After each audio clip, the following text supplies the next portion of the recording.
Hey everybody, welcome back to the WGU Alumni Podcast. We're thrilled to have you tuning in for yet another interview, and we are excited to introduce another distinguished graduate here in 2025, and that would be Destiny Hunter. I'm excited to welcome her to the program. She is a staff sergeant with the U.S. Army Reserves, and she recently created a company in the IT space that provides solutions for veterans and other underserved populations, and I'm super excited to welcome Destiny to the podcast. Hello, Destiny. Hi, how are you? We surprised you with the news that you were a distinguished graduate, one of 14 for the year 2025. Has the news set in yet that you're famous, Destiny? It's definitely a shock for sure, and I'm very appreciative of being selected. Well, it's very well deserved, and I look forward to giving you this platform to just share some of the great things that you're doing from the brief bio that I highlighted. You're very active in the community with our the nation's services and just all that you're doing. And so, tell our audience what company you founded and exactly what you do with that. Yeah, so I founded Kuinua Tech. It was started in 2020. It is essentially creative technology solutions with military efficiency. That's what I like to say. And we have a big philanthropic process that we like to partake in every year, as it was started through philanthropy of trying to help underserved students in my area and even in other states that I was getting notifications from based on friends and family who really needed support as far as laptops and devices to be able to continue their education. That's great. Now, what's the most exciting thing that you're working on right now in that work? I think the most exciting thing that I'm working on right now is the Kuinua Trailblazers initiative. I'm really trying to partner with, hopefully, some of the colleges that I'm an alumni of helping to provide extra opportunities for students as well as veterans who are coming out of service in hopes that they have a better chance in the job market, which is really, really tough right now for a lot of them. Remind me what degree that you earned from WGU and when you graduated. So I graduated August 2023. I got a master's in management and leadership. Okay. How did the degree work out for you? Did you enjoy the program? Oh, yeah. I think it's definitely helped bolster the way that I approach my business. And even as a staff sergeant in the Army, I think being able to kind of make the opportunity to tell my soldiers to go to WGU as well, a great point of highlighting because I thought the curriculum was great. So. Yeah, well, that's fantastic. And how long have you been in the service? You've been a staff sergeant just recently, but you've been in the U.S. Army Reserves for quite some time now. Remind me when you started. I started at the tender age of 23 in 2017. So it's 7 years right now. Okay. What attracted you to the service? I think just the idea of doing something bigger than myself and opening up myself to more opportunities, especially in my area. There is a lot of veteran presence, including within my own family. My great-grandfather was an Air Force service member. My father and my stepfather were Army, so my uncle was Navy. I've been around it my whole life. Many in our audience will know we have the theme of it's never too late. And it's interesting because everybody that comes to WGU has a unique journey and a unique story, maybe a unique reason to coming to WGU to earn a degree. And so we kind of want to tackle that. So I'm curious how you found WGU and why you enrolled. What was your motivation? I found WGU through my battle buddy, Kendall Powell. We tend to force each other to grow within both our military and civilian careers. From certifications to degrees, he introduced me to WGU saying, hey, you're really smart. And this is a program where, if you have a lot of stick-to-itness and are well at self-managing, you can really get some great degrees out of it and experience. So I went into looking after it and I was like, oh, this is perfect. This is exactly what I'm looking for. And he is still pursuing his bachelor's degree, I believe, at WGU too. So it's a healthy, friendly competition of us trying to keep the other accountable. That's great. Yeah, accountability is a big piece of WGU. Obviously, we have those program mentors that help support and make sure that you're successful. Destiny, as I think you know, WGU has a really strong presence within the military community. And we hear from a lot of individuals that it works really well with military backgrounds and, again, meeting our students where they're at. From your perspective, tell us about the program and how it worked with you, how it benefited you having served in the military. Yes, I think the flexibility goes a long way. There were times where I was writing my papers and submitting them while I was at drill or during AT when I had downtime. I wasn't stuck to a particular building, if you will, to get my education. I think that goes a long way. I also think the hours, if you will, of allowing for uploads or taking tests were great. From what I remember, there were some pretty great hour ranges for tests, everything from 2 a.m. to 11 o'clock at night. So I think that's why it benefits the military populace so much, because we have the capacity to be flexible and allow us to get our education on our own dime and on our own time as well. So Yeah, and a lot of financial assistance, scholarships, benefits, the GI Bill, things like that, right? That make yeah, it a really good fit for military members. absolutely. And it's affordable compared to most colleges. I'm curious, if I were to ask you like 1 to 2 words, how would you sum up your experience at WGU? For adults, Okay. there was very, even though we have great, counselors and things like that, I felt like for the first time in college, I was being treated as an adult who was expected to keep to their own schedule, and you were not limited by the infrastructure that other people might have thought best benefit you. And I really love that about WGU. I really hope you guys get a PhD program eventually. Yeah.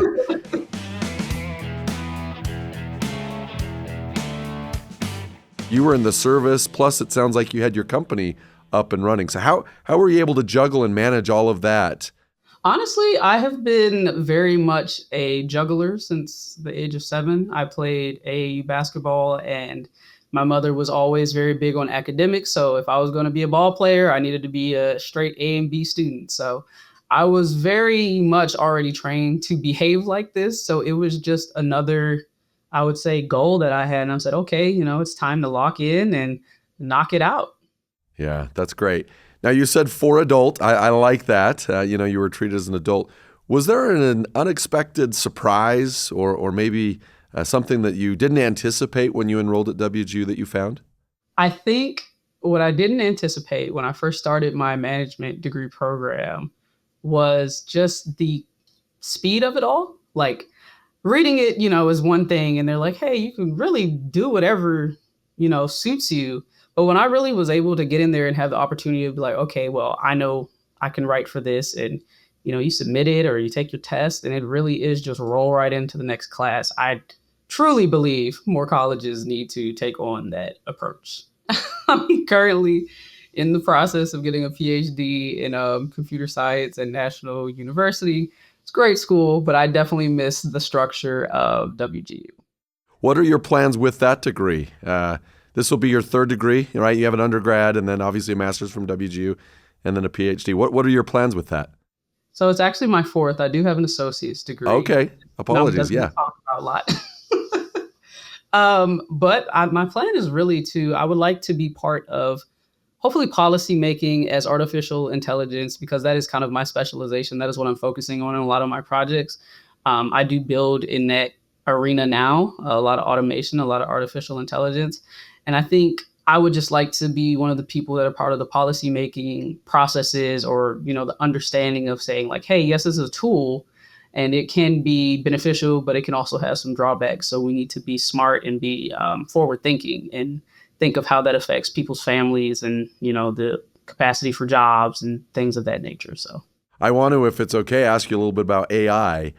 For those that are maybe not as familiar, or just kind of getting into it or learning about it, from your perspective and your experience with artificial intelligence, what's the most exciting thing that you think is going to transpire over the next several years?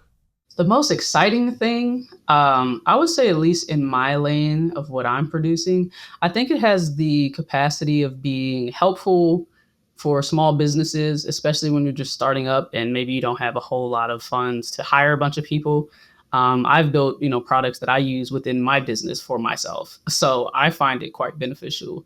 But I also have seen, while doing my PhD, some huge um, strides, if you will, kind of like in the medical realm. Now, granted, I do think we still need the human in the loop thing going on, but I do think Um, Having AI be able to detect, breast cancer really early is very interesting and could be really beneficial to the human race. Is there anything that scares you? Oh yeah, just like the untapped level of its capacity to learn right now. I think we as humans get really excited, and we might make a few miscalculations here or there that could be detrimental, as well as some of the cybersecurity risks that can come from artificial intelligence if you don't have a strong cyber force, if you will. I think those are probably the two major things that come to my mind at first.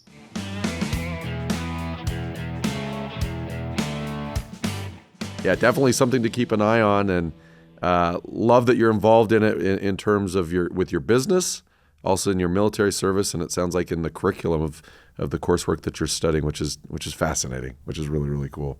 Destiny, now I want you just to give me a little bit of some advice or some direction, and by extension, the audience here, and that is you've been successful throughout your relatively brief career, right? You're just getting started. You got a lot of things ahead of you. But what is something that you've learned, maybe a career or a life hack, that has helped you be so successful as you've juggled the various things that you have?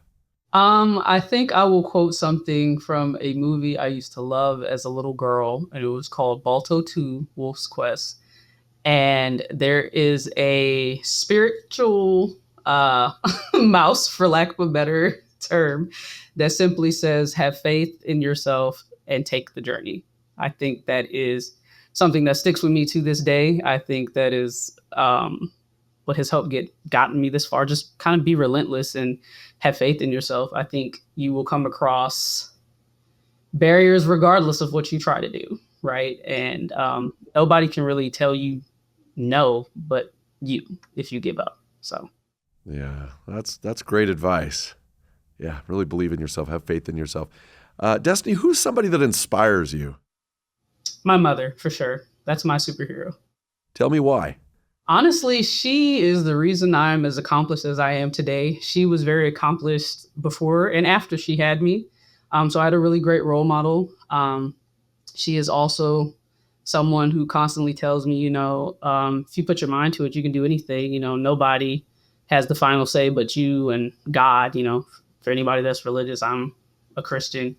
Um, but I think just seeing her live her life every day and be exceptional, and then also be expecting, um, what's the word, to be extraordinary, right, from me, and just supportive. I think that has brought me very far. She helped me start my business occasionally. She still helps me do things for my business. She was there for every basketball game, every, choir session, every cut, every scrape. That's my superhero. That's my muse, if you will. Love that. Thank you for sharing that. That's great. Now, as we look into the future, I want you to tell me what you're most excited to work on or to accomplish over the next 1 to 2 years. We've already kind of talked about, obviously, you're involved in schooling and the other things that you're doing. But is there anything that stands out to you over the next 1 to 2 years that you're hopeful to accomplish?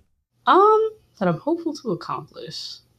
I think within my business, I would like to, like I said, partner with maybe some colleges that I've been a part of and help the student body slash veterans get their start. Been doing that slowly but surely.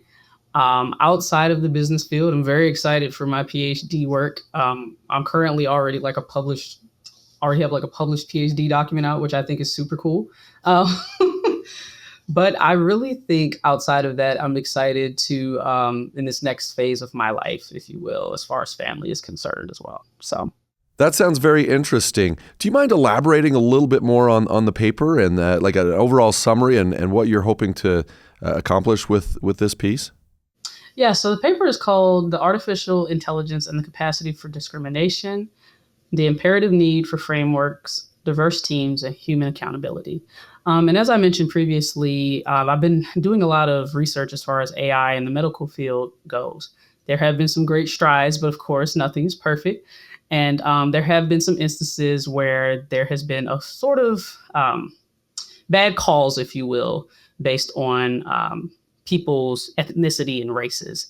So, for example, the paper goes over how Black women usually 8 out of 10 times or 7 out of 10 times, somewhere around that metric, are recommended for a C-section, while white women are often only 2 out of 10 times recommended, or things such as, blood work requirements, or even skin cancer. A lot of these different things are popping up to have the capacity to essentially be more aggressive as far as, what would the word be, as far as treatments are concerned versus their white counterparts. So I do think it could be great moving forward if we're conscious of that. But we do need to have what's called like the human in the loop theory. There's always a human double checking, cross checking, and making sure that the computer is not making assumptions based off of people's backgrounds and background and ethnic heritage. Yeah, that's interesting. If people want to learn more and maybe access this paper, where can they go find that? Yeah, so I actually have it posted on my LinkedIn. My LinkedIn name is DJ Morgan, which is DEEJAY Morgan. It is also posted on IG Min Research, a huge place for medical and technology research papers, if you will. And you should be able to find it by searching for the title as well. That's great. Yeah, I'm definitely going to want to check that out. Fascinating stuff. If individuals from this audience wanted to connect with you, maybe those that are in the veteran space or those from education that think there might be an opportunity to collaborate, where can people find you? I can be found on linkedin.com as DJ Morgan. You can also reach out directly through my website at kuinuatech.org. Awesome. We've got a growing alumni base throughout the country, which is great. We've got a really good presence in the D.C. area. And where are you calling in from today? I'm calling in from Waldorf, Maryland, known as Chuck County. Okay. Is that home for you? Yes, it's very much home for me. I've been here since a teenager, really, well, preteen, really. So okay. I have no Fantastic. plans of leaving. I love the little suburb countryside. Yeah, it's a great part of the country. Tell me the best thing about Maryland. The best thing about Maryland, I would say, I think it has its own personality. We are very much crab people. Despite being very close to DC, we do share a lot of similarities, but we also have our own culture here. And I think that's what makes it so much fun, because there is a lot of different things here. You can have major cities in Maryland, or you could be by, water if you really want to. There's a lot of waterfront properties out here, or you can be in the countryside where I am, where we ride horses and, do a lot of different things that are kind of country-ish, if you will. Destiny, this has been such a great interview. We know that you're busy, and we appreciate the time and the insights that you've been able to share with me and our audience here today. As we conclude the interview, I'd love to give you the final word. So any final parting words as we wrap today? Yes, have faith and trust in yourself and make the journey. Love that. Thanks so much. Thank you.